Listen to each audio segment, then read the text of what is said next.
और अब खबर अमेरिका से। राजधानी वॉशिंगटन डीसी में वहां पर जबरदस्त बवाल हुआ है। आपको बता दें, इसे लेकर प्रधानमंत्री नरेंद्र मोदी ने दुख जताया है और कहा है कि वहां क्रमबद्ध और शांतिपूर्ण तरीके से सत्ता हस्तांतरण होना चाहिए। आपको बता दें कि अमेरिकी राष्ट्रपति डोनाल्ड ट्रंप के समर्थक संसद की कार्रवाई के दौरान ही इमारत में अंदर घुस गए, जिससे अफरा तफरी मच गई। बाद में सुरक्षा बलों ने मोर्चा संभाला। काफी देर तक अमेरिकी संसद में पुलिस और ट्रंप समर्थकों के बीच झड़प होती रही। इस दौरान गोलीबारी भी हुई, जिसमें एक महिला की मौत हो गई। घटना के बाद अमेरिकी राजधानी में कर्फ्यू का ऐलान कर दिया गया है।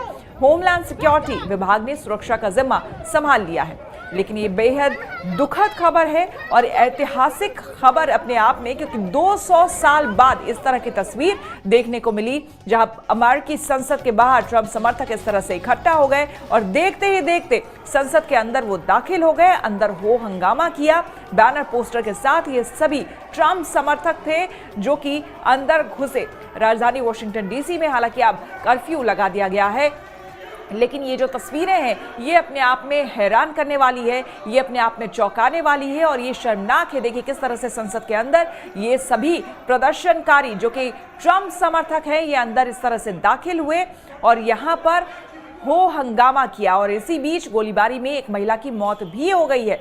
लगातार ये सब कुछ इसलिए भी हुआ है, अगर टोटलिटी में देखा जाए तो इसलिए भी हुआ है क्योंकि लगातार डोनाल्ड ट्रंप इस बात को मानने को तैयार नहीं है कि उनकी हार हो चुकी है राष्ट्रपति चुनाव में। वो सत्ता छोड़ने को किसी हाल में तैयार नहीं है। पिछले उनके जितने भी आप ट्वीट्स देख लें, उनके जितने भी आप भाषण देख लें, सब में उन्होंने यही कहा है कि स्टे स्ट्रांग। और जो कुछ भी हुआ है चुनाव में, वो धांधली हुई है चुनाव में। और अमेरिकी जनता दरअसल वो नहीं चाहती है जो दिखाया जा रहा है, यानी कि जो बाइडेन को अमेरिकी जनता नहीं पसंद करती है। माइक पेंस को उन्होंने कहा है। डोनाल्ड ट्रंप ने हालांकि हिंसा के बाद क्या कहा है, ये आपको हम सुनाते हैं। We have come to demand that Congress do the right thing and only count the electors who have been lawfully slated. I know that everyone here will soon be marching over to the Capitol building to peacefully and patriotically make your voice.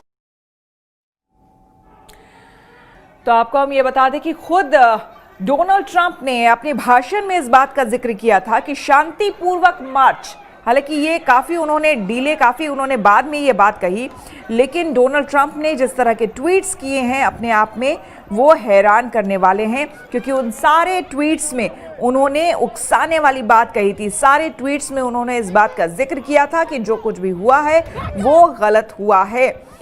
और उन्होंने लिखा था अपने tweet में, the states want to redo their votes, they found out they voted on a fraud. इस तरह की भाषा का उन्होंने प्रयोग किया अपने ट्वीट्स में। ऐसे ही ना जाने उन्होंने कई सारे ट्वीट्स किए हैं जिसमें उन्होंने कहा है कि जो भी हुआ है वो गलत हुआ है। और अपने हर ट्वीट के आखिर में उन्होंने बी स्ट्रांग लिखा। नमस्कार, मैं हूं अंजना ओम कश्यप। हमें उम्मीद है ये वीडियो आपको पसंद आया होगा। लेटेस्ट खबरों के लिए यूं ही देखते रहिए आज तक, और इस वीडियो के पसंद आने पर लाइक, शेयर एंड सब्सक्राइब करना ना भूलें।